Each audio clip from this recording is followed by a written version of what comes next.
Hello everybody, this is Tamer Bloba coming at you with another video. This time we're going to be looking at the Kindred Fate Alpha Arena, Combat Arena Update 1.02 patch notes. This was specifically requested by some people in the Discord that I make a video on this to give you my guys' opinions on it. So, alright, who's not dead? Sound off. I'm still alive. Thank you for asking. Whether it's losing two party members back-to-back from a single explosion, getting one shot by 4 times damage boosted Cypher, and haven't lost people to a single explosion, but one shot by Cypher definitely. Getting DC'd from your game due to a momentary connection loss, the patch aims to help you can stay alive. While there's some fairly significant changes here, the devs team is well aware of even more significant issues that continue to hamper gameplay, such as attack and character position desync. Getting closer to solutions for these issues and hope to have fixes ready within the next 2 patches. So for now, characters can play their full KO animation when their health is reduced to 0. When a new party member is brought out of the previous one defeated, they are given 3 seconds of invincibility.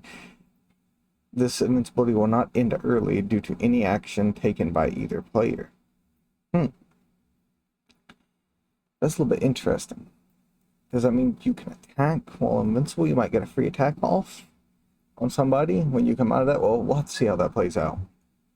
Player score is capped at +50 and -50 respectively. Fair enough.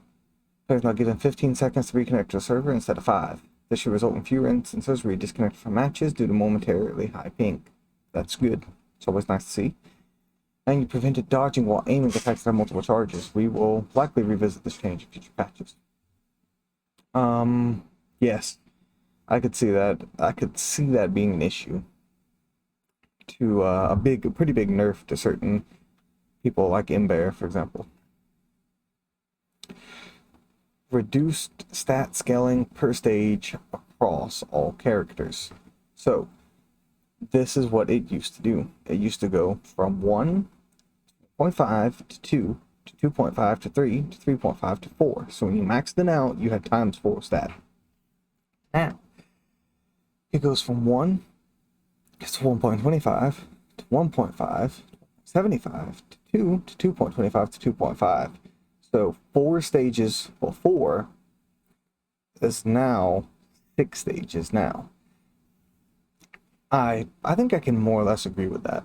I would have maybe preferred it to be like maybe like 2 or 2.25 might be a little bit better, but that is a little bit too nitpicking for me to complain about this. I'm happy that they reduced it. They literally cut it almost in half, which is sorely needed in my opinion.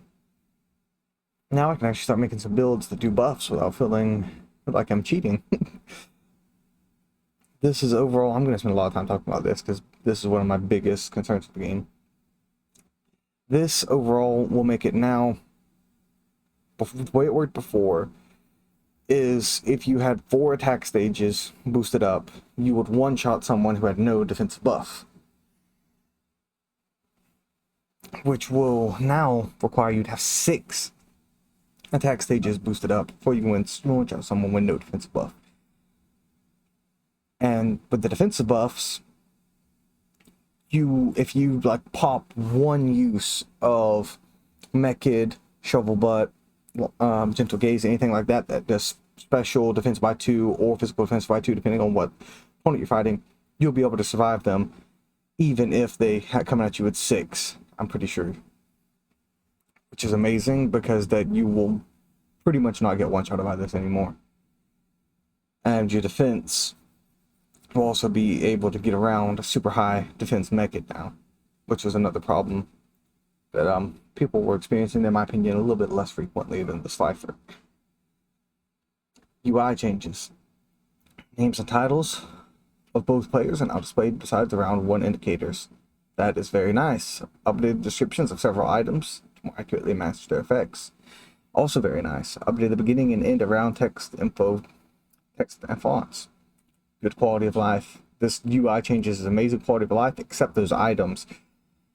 Those items being updated were sorely needed because sometimes items did stuff or worked in ways you didn't actually know. So that's an amazing upgrade right there. Bug fixes. Fixed an issue that caused the camera to momentarily zoom in after being hit by a Gaia volley. Cool.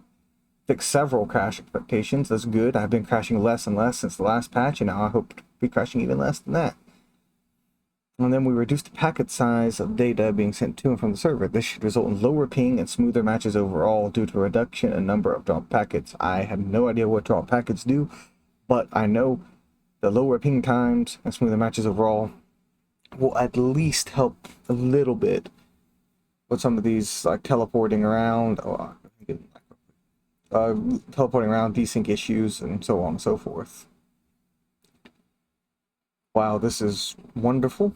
I have no idea when the next patch is coming out, but this one is so good. So good. This right here alone makes it so I'm glad they added this. They said they weren't going to be working on balances until all the bugs were fixed. I'm glad they were able to squeeze this in. They might obviously lower it even more. I think we could get away with lowering it even more than this, in my opinion. But it's good. It is a huge improvement. This will likely be revisited, as they said, and overall everything else is just, you have to love it. There's nothing to not like about it. It's just straight up upgrades to everything. I did hear they were supposed to be changing how homing shot works, but I guess they haven't got around to that yet. Anyways, I think that about covers it for this patch. So thank you guys for watching, and if you enjoyed this, I do stream. I'm going to be streaming every day, except Saturday for the first, and up until this Sunday at least. So by the time this video uploads, I'll be streaming on the 4th and 6th of December, and hopefully more after that, as well as uploading plenty of Kindred Fates content around. So follow me on Twitter, follow me on Twitch, and join our subscriber Discord to get more updates on more Kindred Fates content in the future. Thank you guys for watching. This has been Tamer Bloba signing off, and I hope you all have a wonderful day. Goodbye.